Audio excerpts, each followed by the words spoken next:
Well, a bit of both. I think in terms of Man City, they defended well throughout the game.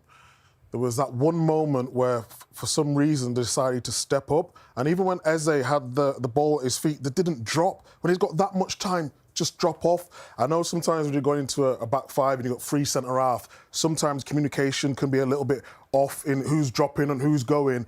But it was just too easy in that moment of a game. It was a brilliant goal from Arsenal's point of view, in terms of Martinelli, the running in behind, exactly what they needed. But that's the poorest I've seen Man City on the ball for a long time. Even though the possession was really low, even when they had the ball, they kept giving it away, they kept punting it long. It was very different. Of course, when you change a system and you go into a low block and Arsenal playing very well, they are going to pin you back. But in terms of when Man City got the ball back, it just wasn't good enough.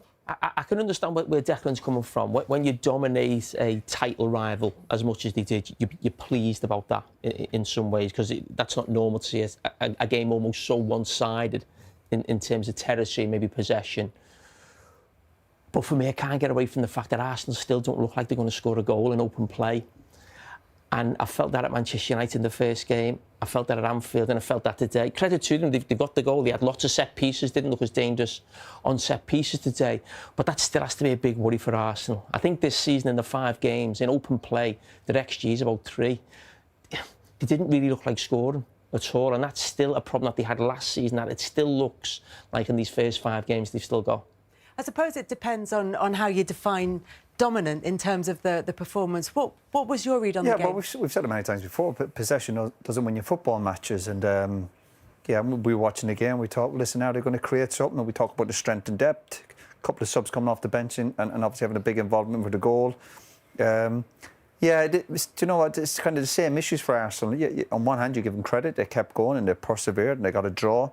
But the problem is when you're talking about Arsenal winning league titles, we see what Liverpool are doing and what Man City have done the last few years, and that's the bit where you're still short in terms of their creativity. A lot of good players, they're a really solid team, a very, very good team, but the standards that the other team have set over the last few years, they still look short on that area. But a little bit today, you give them a little bit of credit because you go, listen, you stuck at it, and that's what you're supposed to do. Yes, City still... You look at City, they're still trying to find their way. They're not like the City from 2 or 3 years ago, and obviously they sat back in, and generally speaking, they defended quite well. It was just that bit of concentration at the end. And having said that, it was a great ball and a great run and a great finish, and you have to obviously take your medicine on that side of it. But City's lack of belief in terms of their possession and trying to get a second goal, it wasn't there. So Arsenal certainly deserve something out of the game. I mean, we talk about Gyökeres a lot, and we said before the show, is he the guy to win them the title? And he's had a little bit of criticism for his performances in the big games away at Old Trafford, Anfield, near today. He hasn't had the kick today, and he might get criticism again on the back of the game. I don't think in those 3 games he's had a chance. They haven't created a chance for him. So I go back to when people keep saying Arsenal's problem is finishing. It's not. It's creating. They don't create enough, and he might get a little bit of stick, as I've just said, for what's happened in sort of those 3 bigger games, but they haven't created one chance for him.